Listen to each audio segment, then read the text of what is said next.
So friends, so far we saw how to find the area of a square or a rectangle or a circle and questions related to that.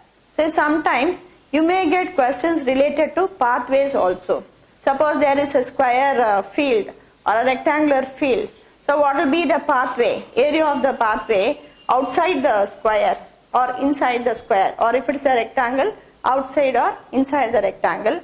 Or sometimes they may give questions like pathways running parallel to the length inside or running parallel to the breadth inside. Say for example, so if it is a rectangular field, so you will be asked to find area of the pathway outside the rectangular field, or cost to level this, or cost to make up cement pavement, questions will be asked. Or sometimes inside pathways are also asked. So if this is the required rectangle of the bigger area, so you will be asked to find the pathway, so which is running in the interior of the rectangular area or a field, playground or a field. And now how to find this area of this pathway which runs outside or inside? So we have formula to find pathway and all. But instead of using all those formula, you find area of the bigger rectangle.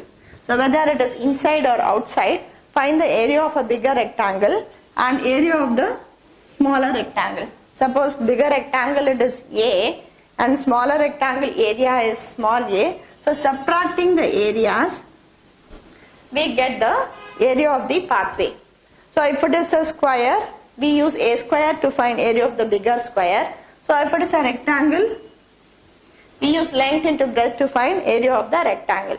So finding area of both the rectangles, or if it is a square for both squares, or if it is a circle, we can find area of the bigger circle and the smaller circle, and subtracting we get the required area. So no need to use any formula and all. So bigger area minus the smaller area. Suppose if it runs inside, so we can find the area of the bigger rectangle and the smaller rectangle and subtract, we get area of the pathway. Say sometimes they give question like pathway runs in the middle, either parallel to the breadth or sometimes parallel to the length, or there may be two pathways. So one vertical and the horizontal pathways also, and we'll see how to find area of this pathways. So if it runs parallel to length and breadth.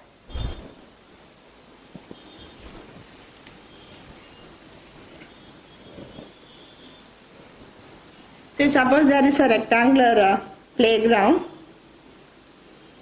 or a rectangular field. So pathways of length 20 feet and here 10.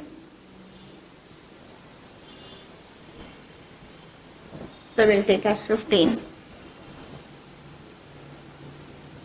So if there is a pathway running parallel to its breadth, say of 1 feet, and now a pathway in the middle parallel to the length of 2 feet.